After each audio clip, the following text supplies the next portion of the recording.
La question des parrainages qui a été instaurée en 2020 n'avait pas connu un tel niveau il n'y avait pas un tel niveau de rejet depuis 2020. Et on a constaté qu'en 2025, des partis qui sont quand même représentatifs d'une certaine opinion sur l'échiquier national, le Conseil constitutionnel estime que soit ils ont fait des parrainages frauduleux, des faux numéros d'identité et plein de choses. Et c'est un peu bizarre pour des partis qui sont assez représentatifs. Moi, je pense que les parrainages, pour le contrôle effectif du parrainage,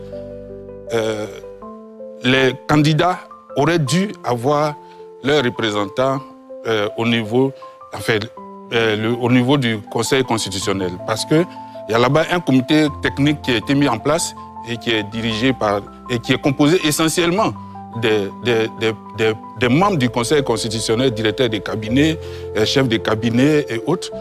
Et pendant qu'ils vérifient ces parrainages qui leur ont été transmis par la commission électorale indépendante, il aurait fallu que les personnes qui ont déposé ces parrainages soient là pour qu'on leur dise immédiatement ce qui ne va pas. Parce qu'il y a quand même des choses qui ne vont pas, qui apparaissent quand les partis, par exemple un candidat comme Assalé Tomoko qui dit qu'il a déposé 41 000 parrainages attestés par un PV de réception de la CEI qui a donné ce PV à la suite d'une vérification qui a duré 4 heures au niveau de la CEI.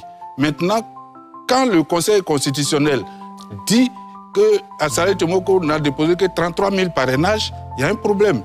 Je ne dis pas qui a raison, qui a tort, mais je dis qu'il y a un problème, il y a un flou qu'il faut éclairer.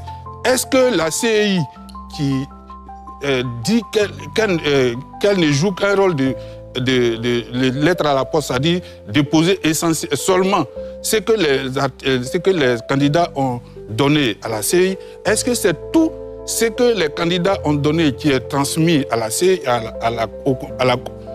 au Conseil constitutionnel, ou est-ce que après la signature du PV, avant de transmettre, il y a d'autres manipulations qui sont faites. Donc, ça pose un problème. Finalement, je peux dire, ça c'est une opinion personnelle, je dis finalement, c'est que les gens avaient dit en 2020, c'est ça qui arrive, ça dit que le parrainage a été instauré pour éliminer, pour réduire de façon drastique le nombre de candidats à la présidentielle.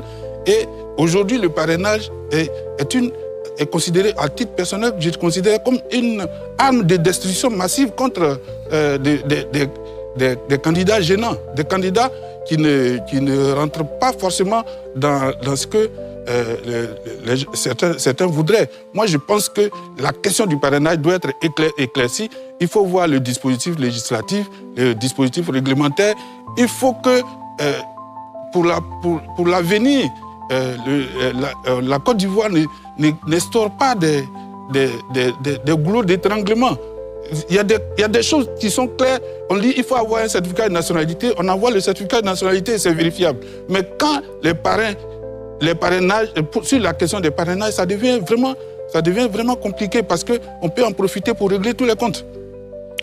Diong Bato. D'abord, il faut dire que contester les décisions du Conseil constitutionnel, c'est une infraction. C'est pas vrai du tout. Si. C'est pas vrai du tout. Alors, s'il vous plaît, mais Augustin, vous avez parlé, personne ne vous a interrompu. De grâce, s'il vous plaît, nous sommes au début de l'émission. Quand l'un a la parole, il faut le laisser développer. Alors, vous me donnez la balle au bon. Je veux préciser que selon l'article 138 de la Constitution, toute contestation de la décision du Conseil constitutionnel, de quelque façon que ce soit, par les pouvoirs publics ou par les personnes morales, est interdite. Donc ce plateau ne sert pas... S'il vous plaît, j'ai pas fini de parler. Oui, je sais, pas fini de parler. Augustin, j'ai pas fini. Mais Augustin, vous me laissez finir. Après, vous aurez le temps de réagir. Ce que je veux dire, c'est qu'on peut se prononcer pour chercher à comprendre. Vous avez fait un très bon développement, Augustin Couillou, pour chercher à savoir Qu'est-ce qui s'est passé pour qu'un candidat comme Assalé Tiemoko passe de 40 000 à 33 000? On peut se poser des questions sans remettre en cause la décision, parce qu'à ce moment-là, effectivement, nous-mêmes, en tant que chaîne de télévision, on peut tomber sous le coup de cette loi. Donc, de grâce, messieurs, l'idée, c'est pas de contester, c'est de poser des questions essentielles pour la perception de nos concitoyens. Cela ayant été dit, Augustin, vous allez réagir tout à l'heure. J'avais donné la parole à Guillaume Bateau. Allez-y. C'est que j'allais citer. Voilà. C'est une infraction, simplement. Alors, quand on a dit ça, je crois que l'une des plaies de notre démocratie, c'est cette incapacité qu'ont certains hommes politiques à respecter nos institutions. Mon prédécesseur disait, oui, la CEI, mais la CEI n'a rien à voir. Quand M. Assalé Tiemoko dit que lui, il a fait des vérifications pendant 4 heures, c'est parce que c'est un cas exceptionnel. On a vu le temps qu'ont duré les dépôts de candidature de tous les candidats, y compris même pour le président de la République. Ça ne dure pas 4 heures. À quel moment, lui, sa vérification dure 4 heures? Il faut qu'on soit un peu sérieux. Tout le monde, ici, en Côte d'Ivoire, y compris les candidats eux-mêmes, tout le monde a dit la CEI n'a rien à vérifier. La CEI reçoit les dossiers et les transmet au Conseil constitutionnel, dont c'est la compétence d'étudier les dossiers. Mais pourquoi on veut forcément attirer la commission électorale dans cette affaire? La CEI n'a rien à y voir. Au Conseil constitutionnel, et puis, il dit, oui, il faut que les candidats... aïe, le Conseil constitutionnel, c'est une institution judiciaire. Ce n'est pas une administration ordinaire. Voilà. Donc, il faut que... les règles étaient connues depuis le début.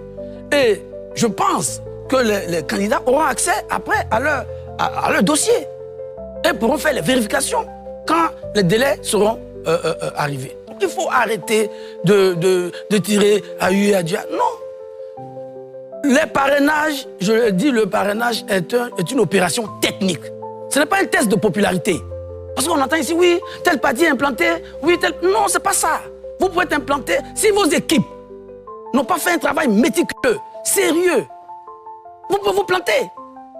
Si vos collecteurs n'ont pas reçu les moyens pour se déplacer, certains sont restés à Abidjan et on demande aux gens qui sont dans d'autres régions de venir se faire donner leur parrainage ici à Abidjan. C'est pas comme ça que ça se passe.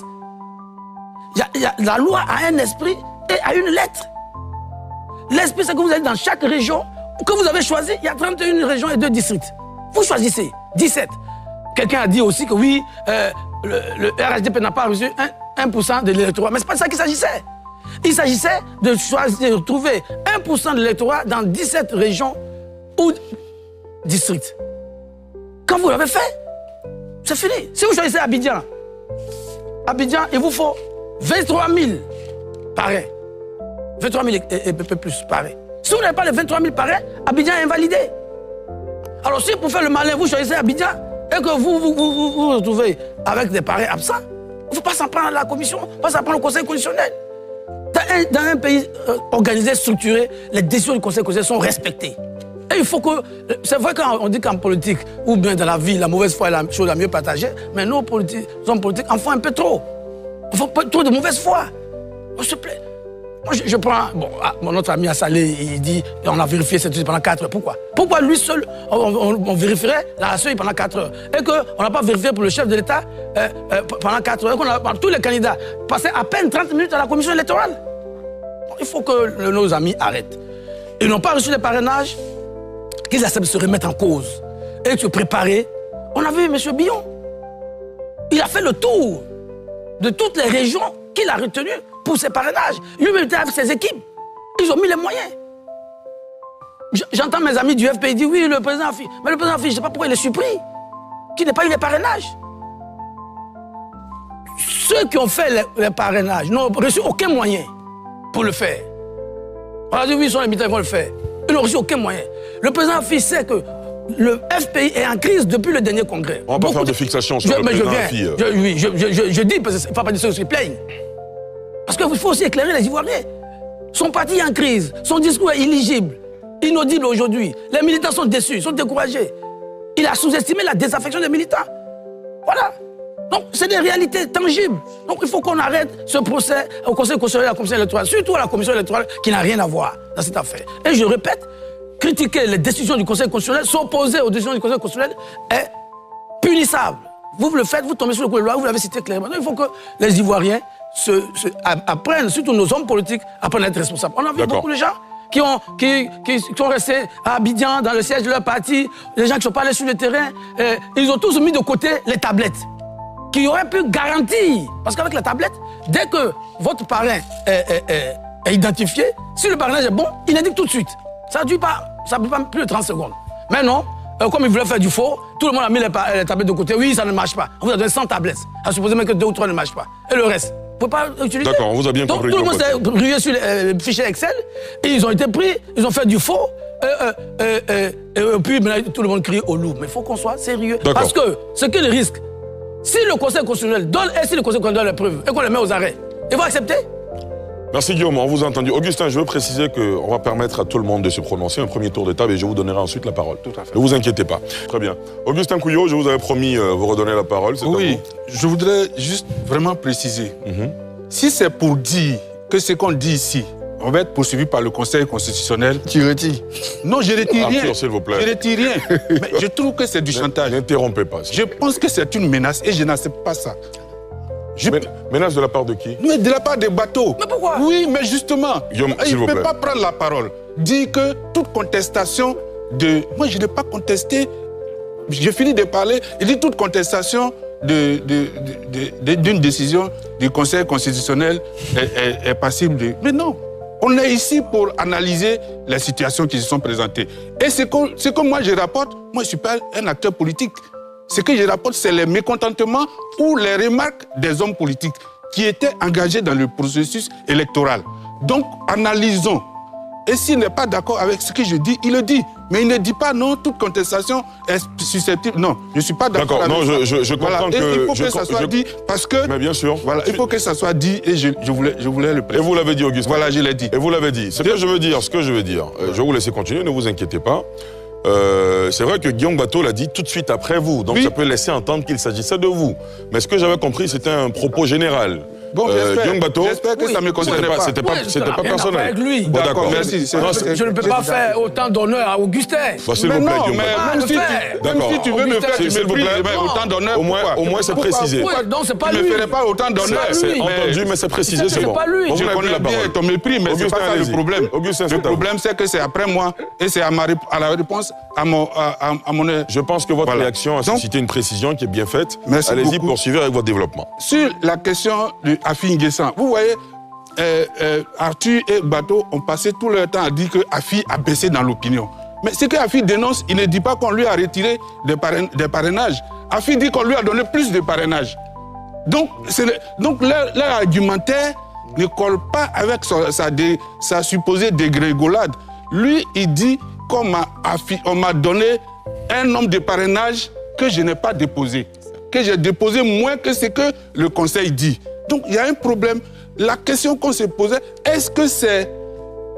C'était une question. Est-ce que c'est les fichiers tels que donnés par les candidats à la CEI qui ont été transmis au Conseil constitutionnel. In extenso au Conseil constitutionnel. Si ce n'est pas le cas, parce que si beaucoup de candidats se plaignent que les chiffres déclarés à la CEI ne sont pas les chiffres déclarés par le Conseil, c'est qu'il y a un problème quelque part. Où est-ce que les fichiers ont été... Deuxièmement, j'ai parlé d'un comité technique au sein du Conseil constitutionnel qui analyse les parrainages. Je ne dis pas aux gens de revenir, que le Conseil revienne siéger pour que les candidats soient là. Mais quand on parle maintenant, on parle pour le futur. Je pense que c'est important qu'on parle pour le futur parce qu'on ne peut pas revenir sur ce qui a été décidé. Il se trouve que c'est quand le Conseil constitutionnel décide, c'est insusceptible de recours. Donc, on ne dit pas à Mme Chantal Camara, revenez-vous siéger à nouveau pour que les candidats, mais on parle pour le futur. Il faut qu'il y ait de la transparence dans ce domaine qui est... Parce que quand on dit les faux numéros de carte d'identité, on s'interroge sur ça sort comment? Comment ça arrive que des candidats, comme Doumbia l'a dit, copient des faux numéros de carte d'identité, même si on dit que les hommes politiques sont de mauvaise foi, mais quand même, il faut que dans autre chose, on parle beaucoup de parrainage, des doubles parrainages. Si je vous comprends bien, vous êtes en train de dire qu'il faut plus de transparence. Oui. Quand on dit par exemple qu'il y a des faux numéros de carte d'identité, vous aurez souhaité avoir un exercice où on présente des exemples, c'est ce que vous dites? Sûrement, mais au moins que les candidats qui ont fait ça, enfin, qui sont mis en cause. Oui, ils aient des éléments, des éléments de preuve. Voilà, c'est un peu ce genre de choses. Il faut qu'on parle pour le futur. Et le futur, c'est pas parce que c'est pas tout ce qui est dans la loi qui fonctionne normalement. La preuve, en 2016, la Constitution votée par référendum, la présidentielle, il fallait aller en ticket. En 2016, c'était le ticket président-vice-président. En 2020, ça a été modifié par ordonnance. Et ce n'est plus un ticket. C'est maintenant le président élu qui choisit son vice-président. Parce qu'en temps, peut-être que celui qui engage ce processus a estimé que ça ne fonctionnerait pas correctement. Donc, il faut que ce que les gens contestent aujourd'hui, ou bien ce que les remarques que les gens font aujourd'hui, servent pour le futur. Sinon, on ne ferait rien du tout. D'accord. Diong Bato? Bon, je crois que la parenthèse est refermée. La parenthèse est fermée. Oui. Je ne parlais pas de M. Augustin Couillot. Très bien. Donc ça n'a rien à voir avec lui. Deuxièmement, d'abord, on dit que les gens se plaignent. Ils sont combien qui se plaignent? Ils sont 4. Ils sont 4. Sur 55 candidats recalés, ils sont 4. Il y a M. Afi, M. Assalé Tchemoko, M. Vincent Tobi et M. Gbagbo qui se plaignent. Même le PDCI. On n'entend pas du tout. C'est vrai que M. Akoudi Benjo a fait une sortie de route. On dit que oui, on ira aux élections en octobre 2025 avec Thiam comme candidat. Je ne sais pas comment il va faire. Mais si on ajoute cela, donc sur 6. Non, 5 sur 55 candidats rejetés. Il ne faut pas surfaire ceux qui se plaignent. Et ceux qui se plaignent sont des mauvais perdants, de mauvais joueurs. Sur les parrainages, on l'a dit. Alors, nos amis disent oui, il faut que... même dans les affaires les plus simples, quand vous allez au tribunal, quand le juge rend son verdict, vous avez quelques jours pour avoir la grosse. Mais pourquoi on veut que ce soit autrement pour la juridiction suprême? Ils auront après accès à leur dossier et ils pourront faire les analyses. Il ne faut pas... Moi, je suis contre le fait qu'on vilipende nos institutions. Ça ne fait pas responsable. Et quand... on dit oui, ce sont des menaces. Ce ne sont pas des menaces. De dire oui, c'est pas censurer. Ce n'est pas la censure, c'est la loi. C'est la loi qui le dit. Et quand on dit qu'on est démocrate, il faut respecter d'abord la loi. Et parce qu'on respecte la loi, c'est la loi qui organise. Alors il a fait un développement sur les lois organiques, et que je n'ai pas compris. Une loi organique, je ne suis pas juriste, mais une loi organique, c'est une loi qui organise quelque chose. Et oui, c'est ça la loi organique. Vous prenez les lois qui organisent les institutions, les choses, ce sont les lois organiques qui sont donc un peu, dont pour l'adoption nécessaire un certain nombre d'élus. Mais ce que peut-être sans oublier, ce code électoral a été voté en 2000 par référendum. Ce qui est arrivé après ne sont que des modifications. Voilà. Des modifications. Sinon, le code électoral, il date de septembre 2000, juillet 2000. Juillet 2000, il a été voté avec la Constitution. Il y a eu quelques modifications, mais à la marge, avec la Constitution de 2016, bien entendu, et avec quelques modifications techniques. Donc c'est une loi référendaire qui a même valeur juridique que notre Constitution. Voilà. Donc, il ne faut pas venir tenter de minimiser, oui, pourquoi elle a dit que c'est une loi organique, oui, non, ce n'est pas ça le sujet. Le Conseil constitutionnel a fait du bon travail, a dit ce qu'il reproche à chacun des candidats. Mais il faut que chacun des candidats recalés, ceux qui se plaignent, qui sont 5, je précise, sur 55, entre à lui-même et fasse voir ce qui n'a pas marché. Le problème en Côte d'Ivoire, nos hommes politiques, eux, tout ce qu'ils font est bien. Ce sont les autres qui ne sont pas bien. Ce sont les institutions qui ne sont pas bien. Mais il faut que ça s'arrête un jour. Il faut que dans ce pays, enfin, on ait des hommes politiques républicains. On n'est pas toujours... Parce qu'on veut préparer les esprits à la révolte. Qu'est-ce qu'on gagne en faisant tout ça? On parle de la CEI. Mais on a dit ici, il ne faut pas que la CEI vérifie. Il ne faut pas que la CEI vérifie. La CEI transmet, vous dites d'accord, non? Est-ce qu'elle aurait dû? Mais qu'est-ce que vous voulez finalement, la CEI? Et puis, vous êtes à la CEI, vous démissionnez. Et après, vous venez vous plaindre. Mais je ne comprends pas.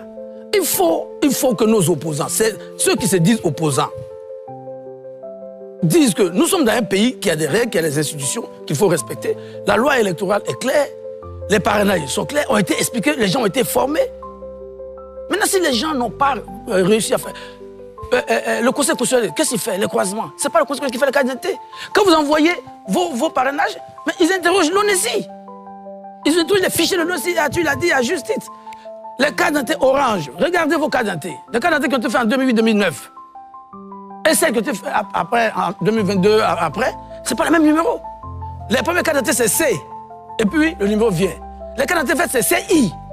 Et puis, le numéro vient. Donc, si vous, dès que vous envoyez un truc avec C, on sait jamais que c'est du faux.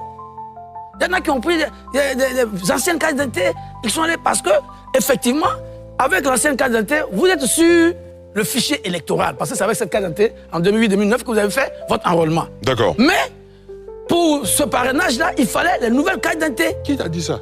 Mais c'est ça, Kouyo, c'est évident. S'il vous plaît, mais Kouyo, je ne crois pas. Young Bato, est-ce qu'il y a encore des cartes d'identité orange qui sont valables, qui sont valides? Justement, ce que je dis. Toutes elles sont expirées? Ça reste à voir. D'accord. Donc, mais ce Kouyo peut ne pas comprendre. C'est un peu difficile pour lui. Mais je comprends. Mais non, il émet une réserve. Oui, mais la réserve est infondée. Elle est irrecevable. Plus c'est le mot. Bon, d'accord, très bien. On vous a bien compris, Guillaume Bato. Elle est irrecevable. Merci, Guillaume Bato. Je vois que vous voulez arborer les vêtements d'un sage du Conseil constitutionnel. Guillaume Bato, il a terminé. Non, je proteste. Oui. Je proteste vigoureusement. Oui. Bato ne peut pas dire que c'est un peu difficile pour moi. Il ne peut pas dire ça. Mais je me rends compte. Non, Guillaume, vous n'allez pas en rajouter, s'il vous plaît. Guillaume, vous n'allez pas en rajouter, s'il vous plaît. Je ne suis pas venu t'agresser. Et si je n'accepte pas les agressions. D'accord. Je n'accepte pas les agressions. Guillaume Bato. Bato. Oui, mais il faut qu'il arrête un peu aussi. S'il vous plaît, s'il vous plaît. Bato, tu n'es pas le représentant de la CEI. Augustin, je dis, c'est pas toi qui dois ma qualité. S'il vous plaît. Monsieur, Bato n'est pas le représentant de la CEI. D'accord. Il n'est pas le représentant du Conseil constitutionnel. D'accord. Et il ne peut pas dire que c'est difficile pour moi. D'accord. Il ne connaît pas mon niveau d'études. Bato qui est là. Il ne connaît. Non, mais mec, Bato, mais si. Je te dis. Augustin. Mais il faut arrêter. Mais s'il vous non, plaît. je n'arrêterai pas tant que tu m'agresses alors que je ne t'ai rien. Mais c'est toi qui as commencé. Arrêtez, s'il vous plaît. Guillaume Bato, Augustin. Guillaume Bato, Guillaume, s'il vous plaît. Augustin.